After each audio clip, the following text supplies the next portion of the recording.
Ошондо келбейли бара бериңиздерчи. Бара бериң.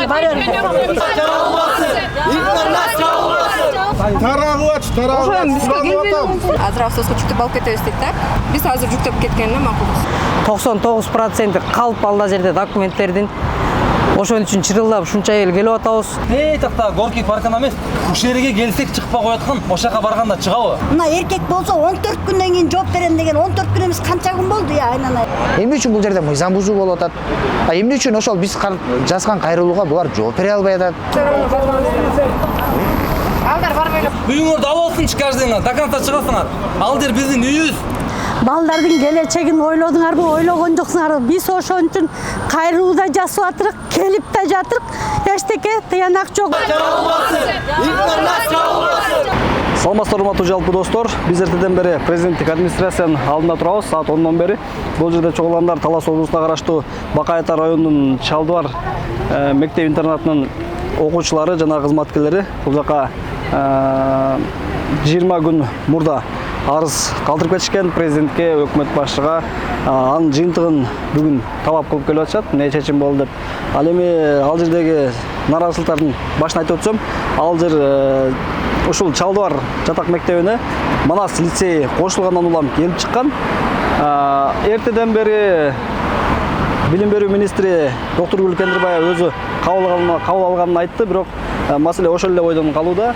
Бул жерде чогулгандар жетекчилерин Жапаров, Байсаловдун кабыл алуусун талап кылып жатышат, бирок ошого карабай бул жерде күч структуралары чогулгандарды Биринчи Май райондук сотунун негизинде анын чечими менен чогулганга болбойт деп таратууга аракет кылып жатышат, бирок азыркы учурда да бир кызматкер өзү кабыл алууларын айтты, ошону күтүп атышат.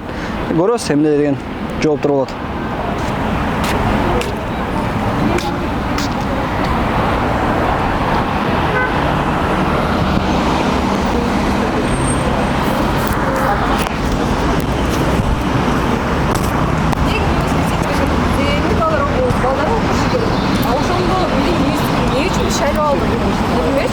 Эгер биз ишен ошол билим министрге келсек, ал чечип бере албаса, УКМКга барсак, ал чечип бере албаса, анда биз ошондо түшүнүп алышыбыз керек. Мисалы, буга чейин соцсал тармактарда канча видео кылдык, канча жолу келип кеттик. 14 иш күнү деген, 2 күндөн кийин туура 1 ай болот. Биз ошого чейин качанга чейин келе беребиз да, мисалы. Жакында окуу уже окууга кабыл алып башталат агай. Сиз уктуңуз да киргенде ответтин уктуңузбу? Жок, бизге байке конкретно ответ болбой атты. Элде эч ким бунт көтөрүп, таш көтөрүп ызы чурбайын деген жок. Просто бизге так маалымат керек болуп атты. Бар же жок дегенчи, ошол болот байке. Видео обращение. Зачем бизге билим берүү министринин вообще кереги жок? Бизге конкретно ответ берип койсун да. Адам үмүттөндүрбөйт. Билим берүү министринин ответи бизге жакпаган үчүн келгенбиз биз буяка. Аны ким көрдү? 26-сында комиссия көрүлөт экен кайра, азыр. Ал 26-сында эмес, биз 21-инде жатканбыз. 21 максимум болуш керек. 21-ден 21-ине күн өтсө, уже закон бузулган болуп саналат. Анткени 20-сында биздик ровно 1 ай болот. Анткени 21-ине биз кайрылганбыз уже. 21-ине өткөндө 21 күн, 1 ай 1 күнгө өтүп кетет. Эч кандай бирде действия бир эле болду. Киртирсиңер. Комиссия түзөт деп, комиссиясы жок. Чыккан айтылып атат, комиссия 26-сына жылыптыр. Азыр соттун чечими бар. Бизди да туура түшүнүңүздөр. Биякта азыр ким балдардан айтып атат, биз жөн эле турабыз. Буякта өтүп бараткан, өтүп кеткен киши каждый жүзекке чалып атат. Митинг болуп атат, изычы болуп атат, чаар катуу болуп атат деп. Ошого булар жооп берип койсо биз кетебиз тынч эле. Эми буларга мен жооп бере албайм да. Мен Анда байке жооп берчү адамга мындай айтканыңыздар ошолор жооп берсин байке. Эми анын кандай оорчулугу бар мисалы? ошол үчүн мен силерге айтып атпаймынбы, мыйзам чейинде сквер Горькийге барасыңар. Биякта турбай эле коюңуздар. Бардык жерден өткөздүк байкеси. Бардык жерден. Мен силерди сквер Горькийден көрө элекмин. Көргөн жокмун. Горькийге не көрөбүз? Митинг кылбаса, ака митинг Биз өзүнө жолуккандан кийин митинг кылган жок. Жокпой, ошо барып видео обращение кылгыла. Жазганча 14 күн болду. Жооп деп полный. ушуга келип атабыз, берден жолукканга келип атабыз. Биз митинг Биз митинг кылган келген жок. Жөн эле встречага. Горькийге барат эле. Ким дос? Азыр айтып атпайбы? Алла Горький барып атат, 14 күнөн бери жооп жок деп. Митинг кылабыз. Жок, мына бир дедим, аке, мен коем, аке, мен айтайын. Аке, мына горки емес, тақта горки паркына емес, ушул жерге келсек чыкпай кояткан, ошака барганда чыгабы? Жооп берип көргүлө, мейли. Жок, видео обращение кылып. Жанына келгенде чыкпай. Видео обращение кылдык, мен көрсөтчү келгиле. Жок, ошол жака нуксан. Мурункуң. Какая разница? Айырмасы не? Анда мурункулар кылат, адам 14 күн болду, жооп жок. 14 күн дүчөй болуп калды биз кылып жүргөнбүзгө. Иштинаттын алдына да бардык. Мен уксаң, сага бүгүн министр чыкты да. Министр жооп чыкты, чоңураак болдук мен ошо. Мен уксаң сен мына. Укпасаң укпай эле кояйын. Укпайм, сүйлөп. Чоңураак торунан сүйлөп атабыз, всё. Болуп келген анан ошо бар жакта. Интернет тыркана чогулганбыз, ал видеолор да бар. Ошончо видео обращение укпаган киши ушул жерге барып атып калса укуп калабы? Могул интернетте талаштар көп да. Бияктан угабы. Биз ушул жерде эң жакыны ушул. Бияктан мыйзамсыз туруп атасың. Ошон Жөн эле встреча үчүн туруп атабыз биз. Митингде кылган жокпуз, эч нерсе кылган жокпуз. встречагачы 4-5 киши келет. Онча 30 киши келбейт. Айке ушунча кишиге чыкпай аткан 4 киши ким тоготот мисалы үчүн ушул жерде? Ким чыккан адам ушинтип кетиребиз. Алдыда чыгып ончага чыкпай атасыңар анан кийин. Кабыл алган турбайсыздар, жигиттер. Кабыл алганда канааттандыра турган жооп берди. Жок, кабыл алган. Мен артча айта албайм. Бирок кабыл алдыбы? Если силерди канааттырбаса, Кабыл алынганга. Биз кирип чыккан жокпуз. Ал ушул жерге келди, биз кабыл алган жокпуз. Министр кирип атпашы эле өзү сүйлөп. Жок, ал киргени кимдик адисте ал министрге жолугабыз деп келген эмеспиз. Ошо жанагы. Аны ким чечет болчу? Бизге буяк керек. Ал болбойт. Буяк болон эмне? Ким эле? Ал чыкпайм дейт. Бедербек. Бедербек министрден чыкпайм дейт. министрден кийин жооп бербейт. Ошо Медерңер эшектин деле тушоогун чече албаган бала экен, баягы күнү эле көргөнбүз. Мына эркек болсо 14 күндөн кийин жооп берем деген 14 күн эмес канча күн болду я айнанайында. Канча күн болду. Келбейт ал бала. Келген күндө да силер канааттандырып жооп ала албайсыңар. Болду жана баланы айтканы кылып анан сотко бергиле. Жана эмне деп коет? Суранган жигит. Кирип чыгып, мен короче жол албайм. Короче, Министрге ошол бала чечимдин баарын токтоткула деп ошол бала айткан да. О, мына биз приказ көтөрүп жүрөбүз. Чечим токтотулсын комиссия түзүндө. Жок, биякта интернетти реконструкция кылып баштады уже. Министрден кийин чыга албайм мен. Адамгерчилик деген керекпиз, интернетке бара элекпиз. Интернетке баргандан кийин листенин балдары келгенде оозуна таласта көппүз биз. Оозуна тургузсак эмне кылат? Ага да барганга мажбур кылып атат бизди даже. Биз тынчтык жолуна келдик, биз тынчтык жолуна макул болгондон башка эмне кылат? Жашаган үйүбүздү берип коелу, отуруп. Үйүңөрдү алып алсынчы каждыйыңар, до конца чыгасыңар. Ал жер биздин үйүбүз. Кичинекей бала болуп келгенбиз, чоң болуп кеткенбиз ошол жерден биз. Эми биз 20-июнда ушул эле суроо боюнча чогулганбыз бул жергечи. Чалбар мектеп интернатынын жабылбашы боюнча жабылса да бир мыйзам чегинде бар иш алып баруу жүрүзүн деп ушул жерге чогулганбыз 20-июнда. Андан кийин 21-инде бул жерде 20-июнда Кабминден именно ошо окуу бөлүм башчысы чыгып Медер Өмүрбекович деген бизге кат жазгыла деген, кат жазып, кайрылуу жазгыла, биз ошого официалдуу түрдө жооп беребиз деген, мыйзам чегинде жооп беребиз деген. Биз официалдуу түрдө кат жаздык, макул болдук, Кабминдин решениясына макул болдук, чечим. Анан ошол жерде сөз болгон дагы бир. Жанагы зам министр жүргөн, зам министрге ошо Кабминден келген жана окуу бөлүм башчысы ликвидация интернатты жок кылуу боюнча иш аракетиңерди токтоттургула деп ошол жерден айткан. Зам министр макул деген. Анан ошо менен жүрөбүз да биз. Токтотулду, комиссия түзүлөт, комиссия менен барабыз, анан кийин териштиребиз. Эмне үчүн интернат жабылып атат, эмне үчүн манас лицейге келди бул жерге, андан башка жокпу жолу деп туруп текшерүү жүрмөк да комиссиянын негизинде. Анан биз ошону күттүк, 15 күн күттүк, 20 күн күттүк, жооп жок. Андан кийин мен 11-инде келдим бул жака. Кабминден тетиги окуу бөлүм башчысы айтканда токтоткула ликвидацияны депчи. Анан кийин интернаттан бизге чалып атышты. Жок, токтотуу жүргөн жок. Министрликтен келип кыйнап атат, өткөзгүлө, кеткиле деп кыйнап атат деди. Анан ошону эми бир официалдуу түрдө мыйзам чегинде биз жообун алайлы деп туруп билим берүү министрлигине бардык. Барып зам министрдин өзүнө жолуктум. Киризем, бизге Кабмин кагаз түрүндө берген жок, токтоткула деген буйрукту. Биз аткара беребиз деп койду. иш эмне деди да кыскасы. Бул жооп берсе мына кагаз түрүндө биз кыла беребиз деп койду. Анан кайра кабинге келдим бул жака. Келдим, ошол эле күнү келдим, 11-inde. Бияка келсем, медер өмүрөк иш таппай койдум. Анан жардамчыларына жолуктум. Анан ошол жерде 5977 деген исхажашы номер коюлган экен. Ошонун жооптуу катчыларынын номерин берди. Алар менен сүйлөштүм. Чалсам бирөөсү албайт, бирөөсү бирдеке кылбайт. Кыскасы эчтеке жок. Игнор. Кыскасы не кылсаң ошол, кайка барсаң ошол жака бар деп койду. Анан бүгүн мынакей акыркы күн болчу, билим берүү министрлиги ликвидация боюнча, жокку интернатты жоюу боюнча 15-июлда жоюш керек болчу. Анан булар бизге сөз берген да, Кабмин. Токтоп тургула. Жанагы ведомстволук аралык комиссия түзүлөт. Ошолор барат. Сот министри барат ал жака. Анан кийин деген сөздөр болгон да. Биз азыр ошону күтүп атабыз. Эмне үчүн ал нерсе болгон жок? Эмне үчүн бул жерде мыйзам бузуу болуп атат? Эмне үчүн ошол биз жазган кайрылууга булар жооп бере албай атат? Анын себеби бар. Эмнеге жооп бере албайт? Себеби булар чыгарган токтом, булар чыгарган жанагы билим берүү министрлиги чыгарган устав мыйзамга туура келбейт экен. Мыйзам жана 21-статьяда өзү окуп берди.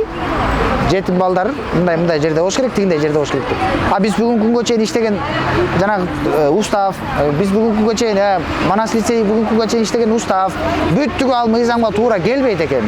Булар эмнеде жооп берет? Туура келбеген нерсен устав бийикпи же мыйзам бийикпи? Болду. Азыр булар жооп берсе бизге, ушундай устав, ушунун негизинде, мына токтомдун негизинде Акылбек Жапаров экөө бириктирилип окузун деди. Бул дагы мыйзамга туура келбейт. Мисалы үчүн эки юридикалык учреждение, бул бир, экинчиси экөөнүн статусу бөлөк. Бирөөсү лицей болуп атат. 6000 сомдон контракт төлөп окуп атат.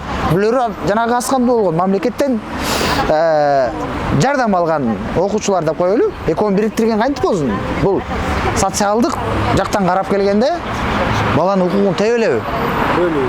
Бөлүү болсо эки жака бөлүп окута берсин бери, бирок бириктирип атпайбы? Жок, аз камсыз болгон. Эми азыр бүгүнкү күндө бизде биз 2017-жылга чейин окуган устав бар болчу. Ошол уставды Манас лицейине которуптур, бизге башка устав берип атат. Эмнеге ошо 21-чи берененин негизинде булар устав жазса Манас лицейине ал уставды берет, бизге аны бербейт. Бизге ошого жооп берсин.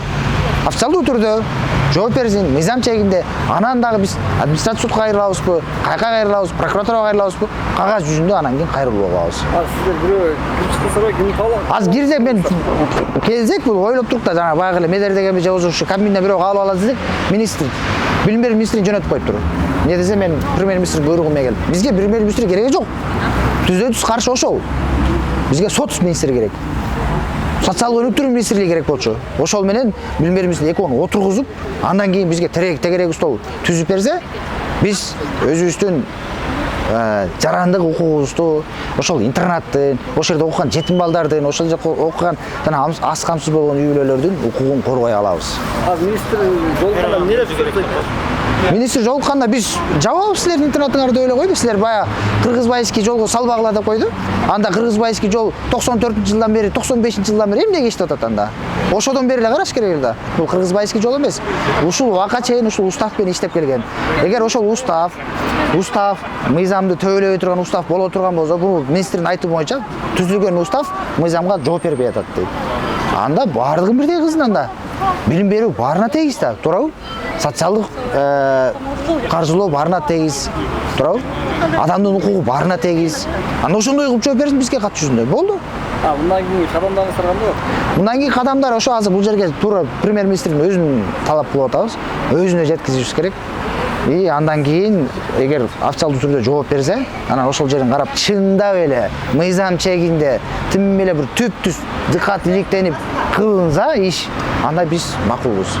Кылынбайбы, анда биз сотко кайрылабыз. Жылдырдым деп ушунтороп. Ошол жылдырды катын бизге көрсөтүп кой 26-сына чейин. Бул биз 14 күн ичинде чыгарып берет дедиме? Ошону 1 айга чейин жылдырганга укугу бар экен. 1 айдан ашырганга укугу жок экен. Биз айттык, ошол келип биз станцияга жолуксун, анан биз кетебиз. Ага чейин кетпейбиз. 5 күндөн келип кетиргенде бекерчи эмес, биздин да үй бүлөбүз бар деп. Азыр айттык, биз чыктык азыр.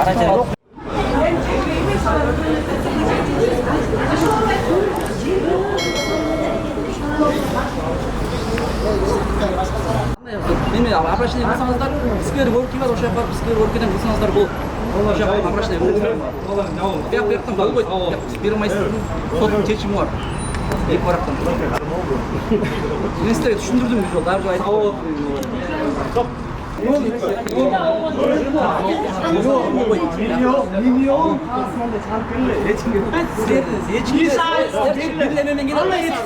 Кыргызстандын каждыйга келип алып моякка үйлөрүңөрчү. Каждый областта эме бар да турабы? Biz ошол келгенбиз, биз министрге келген эмес. Неге кабыл албайт деп? Капай келип кирип койду да биз мындай кирип алдык. Министр сөзүн укканбыз. Министр өзү кабыл алганда мен кабыл ала албайм. Неге антип атат? Монча адамды неге кабыл албайт?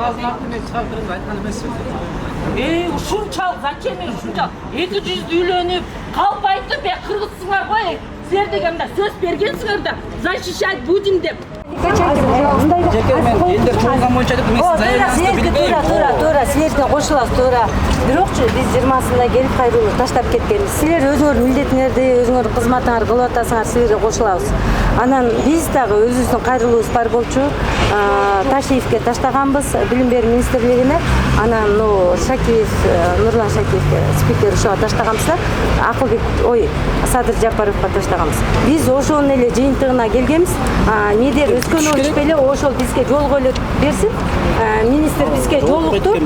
Эми биз бир эки киши кирип жолугуп кетели. Биз ошондо жылуу суу сугабызбы деп келгенбиз. Алдар бар беле ол. Қалай. Барма алай. Насира кетти болса. Насира кетти болса.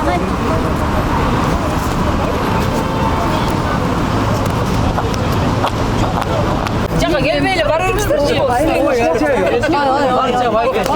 Бар бериңиз. Жан, алдын айтып атты. Танимин аны. Тугандар дагы бир жолу кайталап кеткен тарамыздар. Мынча чара көрөм, автобус келатат. Ошо жеткирбегилечи сурадамсыздар. Тарагыбач, суранып атам.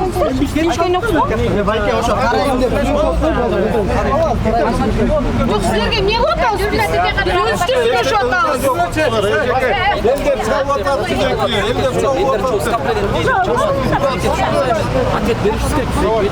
Эчтеке болгон жок деп болобуз.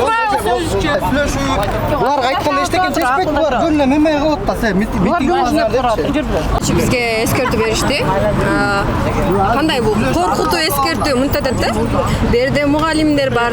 Эртеңки күнүңөрдү ойлогула. Окуучуларга мейли чыгып кетет. Силер өзүңөрдүн статусуңарды сактап калгыла. Бир эскертүү беребиз, эки эскертүү берсе азыр болсо автобус келатат десе чыгып кетпесеңер. Азыр автобуска жүктүп алып кетебиз дейт да. Макул автобус келе берсин. Биз эч каршылык көрсөтпөйбүз. Жүктөп алып кетсе, жүктөп алып кетсин. Балким бизди жүктөп алып кеткен учурда бизди чында беле Садыр Жапаров бизди угат деп ойлойбуз да. Биз азыр жүктөп кеткенде макулбуз. Мына урматтуу достор, өзүңүздөр уккандай, көргөндөй, бул жакта чогулгандарды милиция кызматкерлери 1-май райондук соттун чечимин окуп берип, аны көрсөтүшүп, андан соң эскертишти, ушул жерден тарап кетүүнү, бул жерде чогулбоону айтышты. Ассаламу алейкум, урматтуу кыргыз элим. Ажообуз менен Камчыбек Ташиевке кайрылып атабыз. Кайрылганыбыздын себеби биздин Чалдыбар мектеп интернатыбызды министр айым жабып атат. Чалдыбар мектеп интернаты жабылбасын, ушуга көңүл кош карабаңыздар. 99% калп алда жерде документтердин. Ошон үчүн чырылдап ушунча эл келип атабыз. Бир ай мурун дагы келгенбиз, эч кимисинен жооп жок. Эми кандай кылыш керек? Өрттөнүш керекпи? Кандай кылыш керек? Ачарчылыкты жарыялаш керекпи? Ушул эмеге серьезныраак карап коюңуздар суранабыз. Ташиевке, Нуркожоевке кайрылабыз. Талас областындагы Бакай Ата районундагы Чалдыбар жатак интернаты жабылбасын. Балдар каакка окуйт.